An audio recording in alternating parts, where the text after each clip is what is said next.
Esportes hoje recebendo 3 grandes músicos, Gil Belotti, que é o compositor dessa música. Qual que é essa música, Belotti? Ela chama Nazareteando, em homenagem ao Ernesto Nazaré, grande compositor também de choros, grande pianista. No violão, Francisco Araújo, e no sax soprano, César Albino. Essa música, quando foi feita? Essa foi em 18 de maio de 2010. 18 de maio. Já é bem, você vê uma distância da outra de um ano quase, né? É. Bom, Xênio, tem Copa do Brasil hoje, né? Copa do Brasil, jogos importantes, hein, Volta? Bahia contra o Atlético Paranaense, Náutico contra o Vasco da Gama, Santo André contra o Palmeiras, estreia do Wellington Paulista, não? O Wellington Paulista vai estrear, só resta saber se ele começa jogando ou se ele entra no decorrer da partida. Tem algum placar para esse jogo? O Palmeiras ganha fácil? Acho que 2-0 Verdão, né? E o Santo André, né, Xênio, que foi rebaixado no campeonato. E o Felipão foi perguntado assim, falou assim, Felipão, o time do Santo André já eliminou o Palmeiras, já eliminou mesmo.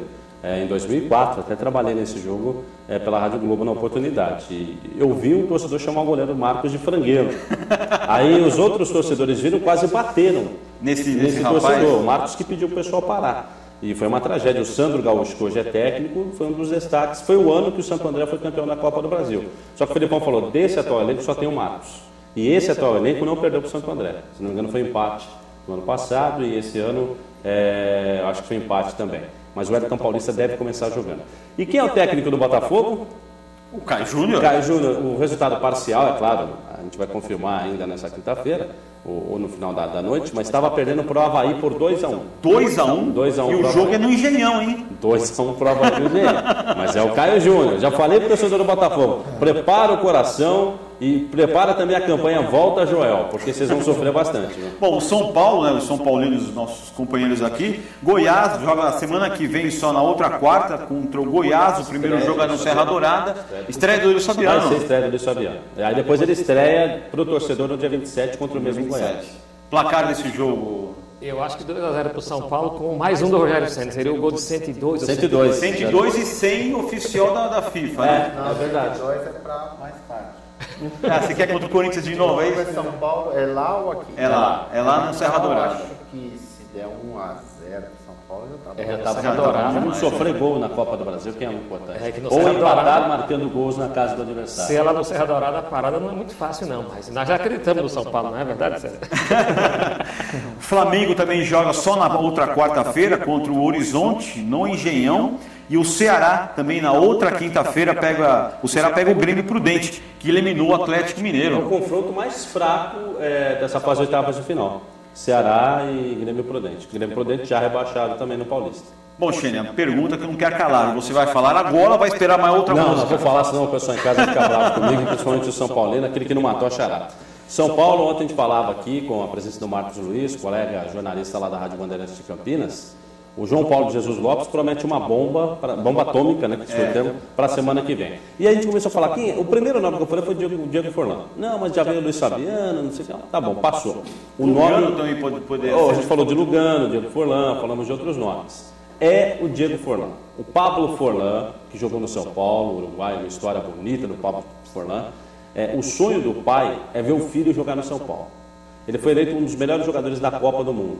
Está no Atlético de Madrid, não está numa boa fase, mas é um bom jogador. O São Paulo vai incluir o Casemiro, por empréstimo, não é nada em definitivo. Não sei se é um empréstimo por 6 meses, estão acertando ainda as bases. O Casemiro vai para o Atlético de Madrid, onde já vai o Miranda no meio do ano e onde está o Elias. O Casemiro iria para lá e o Diego Forlan viria para o São Paulo. Seria uma baita contratação para o futebol brasileiro, de peso mesmo. E olha só, né? Vai pegar o Campeonato Brasileiro, Adriano no Corinthians, talvez pinte aí o Ganso.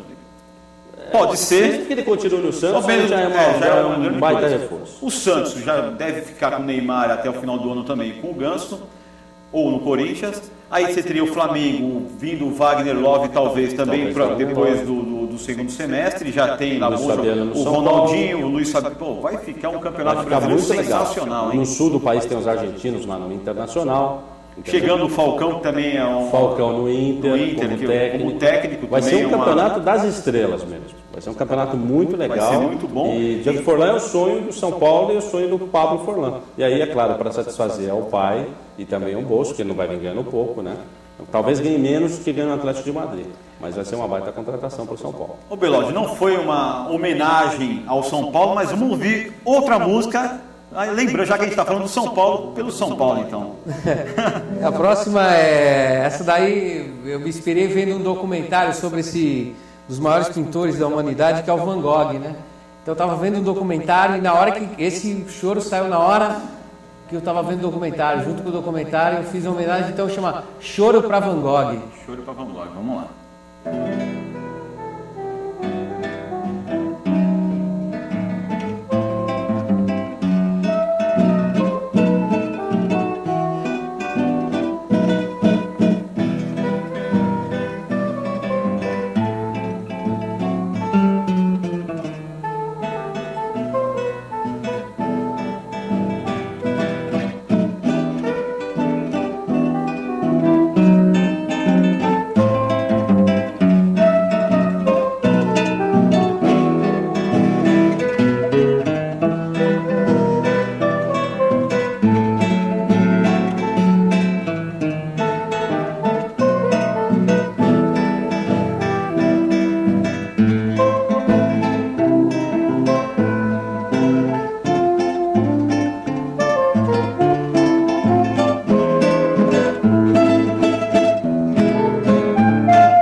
Composto por Júlio Belode. Belode, dentro desses tantos choros que você compôs, tem algum muito especial?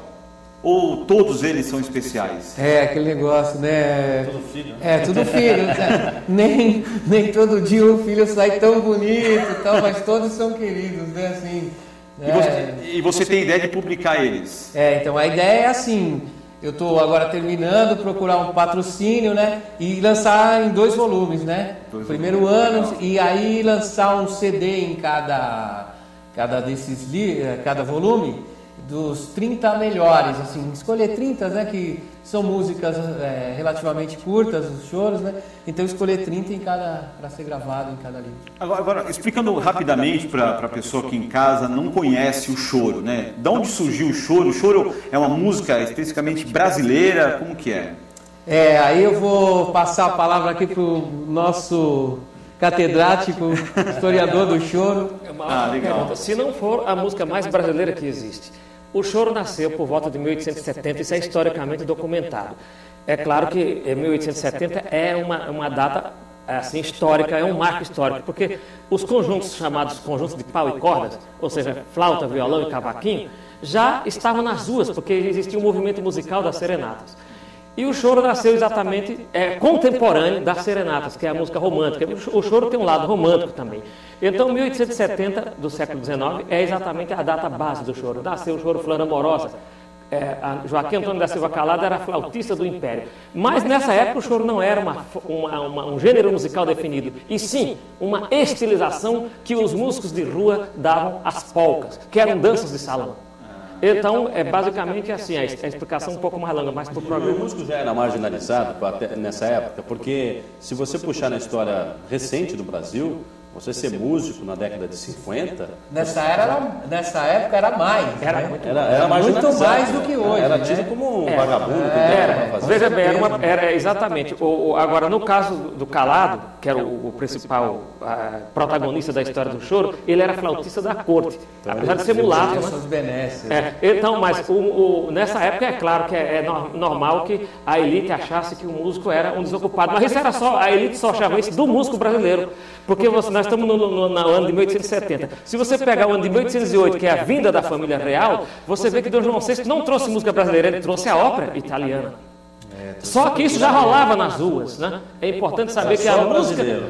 exatamente, o Dom João VI não favorece exatamente a música brasileira. Ele vai favorecer os compositores de origem que compunham dentro do barroco, do barroco, o romantismo tardio, né? Mas a música brasileira já estava nas ruas, porque ela nasceu do povo e veio para o povo. Então ela já estava nas ruas. Ela já existia. Não tinha o futebol, né? Não tinha o futebol. É a verdadeira música, a música brasileira. O choro sem na menor sombra de dúvida, a primeira manifestação da música brasileira. E é música de câmara. A gente tem, às vezes, um certo preconceito acadêmico, mas o choro é música de câmara. A gente começou o bloco, né, ouvindo o choro. Vamos terminar o bloco também ouvindo mais um choro, aí a gente vai direto para o intervalo. Agora um choro que chama Melindroso. Melindroso. Vamos lá.